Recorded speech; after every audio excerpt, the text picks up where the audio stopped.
And Canadians are still scrambling to get their hands on tickets to see the Blue Jays play, but many are facing those soaring prices, often well out of range for the average family. Here to discuss why some tickets are going for thousands of dollars is an expert on the economics of live events. Catherine Moore is an adjunct professor with the University of Toronto's music faculty.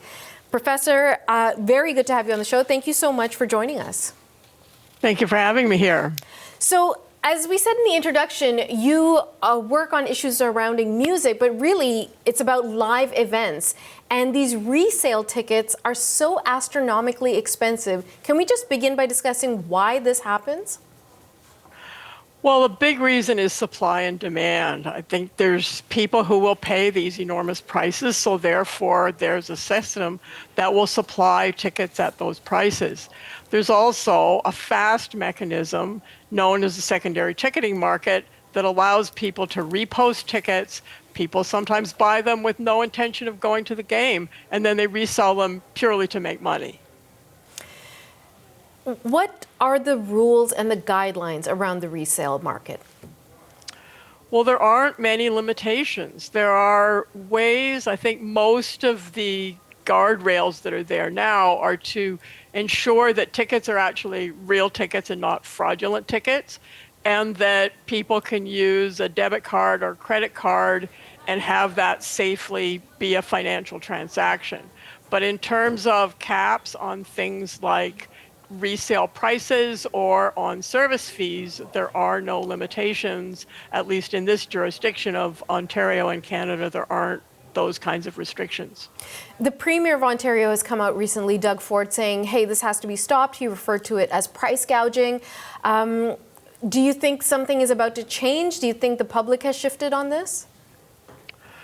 The public's very frustrated. I think there's a couple of things governments can do, because I know in the past when the Ontario government scrapped legislation that was on the books, they said this is not enforceable.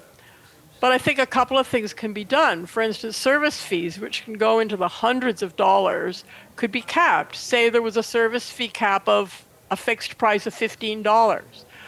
Or there can be caps, and this has been shown to work in jurisdictions such as Europe, where you can have something like a 20% markup as the maximum market based on the resale, based on the initial price, the face value, and then you can cap a percentage above that. And talk to me about technology and what role bots and various systems that are in play in terms of buying up the tickets and reselling them at astronomical prices are playing in all of this. Well, with bots are a type of automation that can sweep up multiple tickets, which then may go through some kind of broker or a kind of professional reseller that sells tickets in bulk. It's not an individual who wants to go to the event.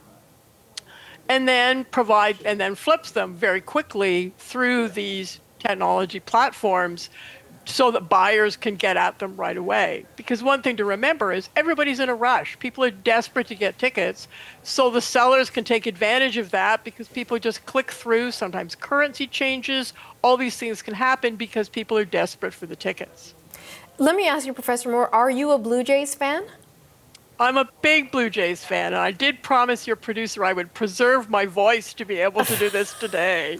So you watched last night. Did you watch at the Rogers Centre? No, I can't afford those tickets. Are you kidding?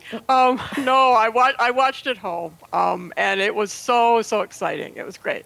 Well, talk to me. Did you try to buy tickets? I mean, walk me through your own process as someone who works in this, trying to access live events and the prices go crazy. Like, walk me through your experience with trying to buy tickets.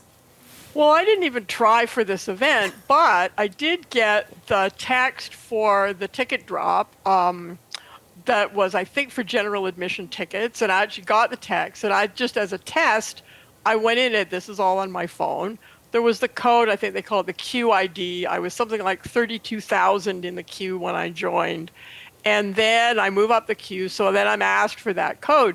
So I use copy-paste function on my phone, only to find that when I pasted it in, the cases had changed for the letters, and that it was case sensitive, so it rejected my code. So that was not a good user experience, I have to say. Now, is that done intentionally? I hear so many stories about people saying, hey, I was right there, I was about to buy the ticket, and then Ticketmaster kicked me out or has some technical issue, and then by the time I got re-logged in, repurchased the tickets, the prices had already gone up. I think it's just the volume that goes through these systems. I mean, probably the biggest, certainly worldwide example, of course, in recent years was the Taylor Swift Eras Tour, where the systems were crashing, the people, just as you say, you wonder as a user, you get these codes, because I already needed a code to get the Q code.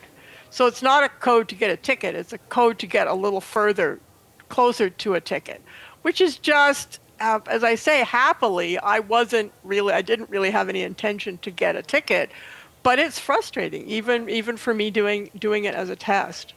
Yeah, I bet. I mean, talk to me about what this does for the experience of a fan such as yourself, right? Like baseball, I mean, there are some events like a Beyonce concert, a concert with someone like Taylor Swift. You know it's going to be a huge production, a huge show, and you might have to pay a lot of money for it.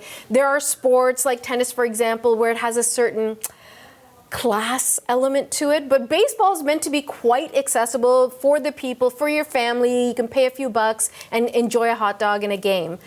When you have ticketing prices like this, what does it do for the atmosphere, for the branding of the sport?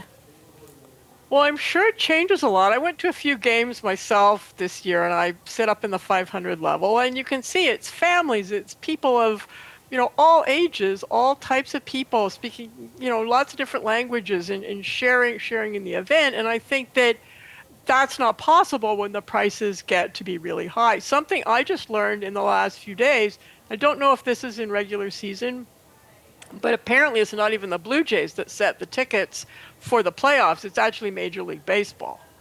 So whether Major League Baseball pays more for television rights or more for something else, because you kind of think that operating the game in the playoffs, the costs shouldn't be that much more than they are in the regular season. But apparently it is Major League Baseball that sets the prices. And yes, it absolutely prices a lot of people out of the market. But that's the initial ticket price. That's not even the resale price, right? Oh yeah, exactly. Yeah. That's the face value price. But with sports, and this is where it's different with music, with sports, I can watch at home, or I can go to a bar or restaurant or go to my friends and have a good time. That doesn't happen for concerts. I can't go home and switch on the TV and watch a Beyonce concert. So I think that, there are a couple of exceptions to that. I know the BBC does broadcast the big Glastonbury Festival live. They've done that for a number of years, both television and radio. But it's very much the exception in concerts, and it's something that I wish the concert business would do to expand their market, because there won't be enough tickets for the live event. But if you can therefore have another way to expand the market, that can be really satisfying for fans. All right. Well, have fun tonight. Thanks for saving your voice for us, Professor Catherine Moore. Really nice to speak to you. You too. Thanks a lot, Natasha. Bye now. Bye-bye.